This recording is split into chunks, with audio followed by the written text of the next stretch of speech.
tey nag dañu daje fii di signer maanaam ñeenti accord mu toll ci 495 millions de dollars muy suñu ko xayma ci suñu xaalis muy CFA lu weesu maanaam 272 milliards 250 millions de francs CFA muy lu weesu maanaam ñaari téeméer ak juróom-ñaari fukk ak ñaari milliards francs CFA mu teg ci ñaari téeméer ak juróom fukk millions francs CFA donc lu weesu ñaari téeméer ak juróom-ñaari fukk ak ñaari milliards ñeent accords yooyu nag mu ngi concerné bu ci njëkk benn accord bu dem ci wàllum électricité muy ci wàllum courant bi muy PADAES boobu mu ngi toll ak juróom-ñetti fukk ak ñaar milliards ak lu teg projet boobu day gën a yokk maanaam kaaraange ci réew mi mais surtout ci li ñuy wax électrification disons donc ci installation publique yi yooyu nag muy lu am solo ci wàllum système solaire surtout mais ñu koy gën a jagleel surtout population yi nga xam ne Sénégalais yi ñoo dëkk maanaam donc ci biir réew mi ci monde rural bi yi nga xam ne pour yóbbu fa électricité maanaam du yomb bu baax a baax beneen projet bi muy projet maanaam donc connectivité ci zone de production maanaam ci wàllu tali la ak yoon la ñuy donc signé boobu nekk téeméer ak fukki milliards francs CFA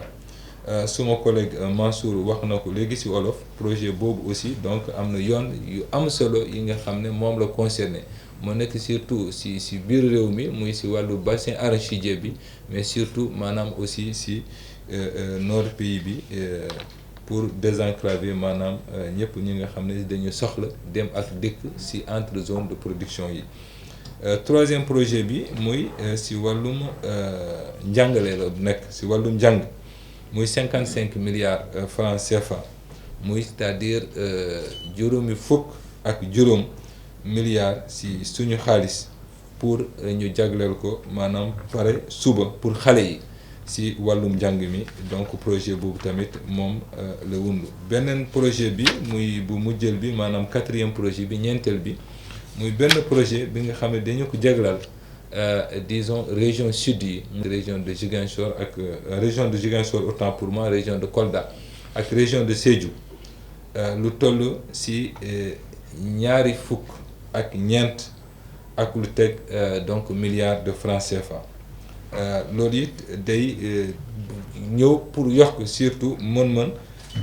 yi nga xam ne maanaam gouvernance locaux yi muy mairie yi ak ñëpp ñi nga xam ne ñoo nekk ci gouvernance yooyu ci la ñuy liggéey donc ñu leen ci sant ci projet boobu globalement mu yokk kaaraange aussi région boobu projet boobu loolu la wundu. dañuy signer benn projet boo xam ni lu toll ci 200 millions de dollars américains ñuy jagleel Sénégal pour def benn programme bu ñu tuddee programme d'amélioration de connectivité dans les zones de production agricole du nord et du centre loolu nag danañ mën a permettre di defar ay yoon yu bari surtout ci région de Kaolack ak région de Kaffrine boole ci aussi la région de Thiès su ma tënkee rek luy jublu ci région de Kaffrine boole ci région de Kaolack am na yoon boo xam ni dafay jóge Mbirkilaan dem Maabo dem Sinthiou Wanaar dem Touba Saloum am beneen bu jógee Mbirkilaan dem Jaamal loolu bu ñu ko tëkkee ci ñeenti fukk kilomètres la ak juróom-ñett am na beneen yoon buy jógee Guinguinéo dem jóge Kahone dem Guinguinéo jaar Mbos yegg Ñibi pour 53 kilomètres am na boo xam ne day jóge ci frontière Gambie dem Makka Guy jaar Saly egsi ba Koungheul jóge Koungheul dem Touba Alimende muy 45 kilomètres jóge Touba Alimende jaar Lour jóge Ribo Escale fële Payar 54 kilomètres jóge Payar dem Touba Vélingara pour 56 kilomètres beneen zone bi mu nekk au niveau de la région de Thiès ak un peu dans la région de Louga Touba Vélingara foofu Touba Vélingara jaar Vélingara Ferlo dem Lumbelana pour 44 kilomètres am boo xam day jógee Tivaouane dem Pambal jaar Pambal yegg Daaru Alpha 20 kilomètres defaraat aussi Mboro Diogo sur 23 kilomètres bu ci mujj mooy Daara Mbëllëxe am benn yoon boo xam ne aussi day yegg ba Yang-Yang mu nekk programme boo xam ni bu am solo la tënku ci ñetti téeméeri kilomètres ak juróom-ñetti fukk ak juróom-benn ci loo xam ni su njëriñ ñetti téeméeri ak juróom-benn fukk ak ñett yi ay tali yu bees la bu am goudron bu ñuul kukk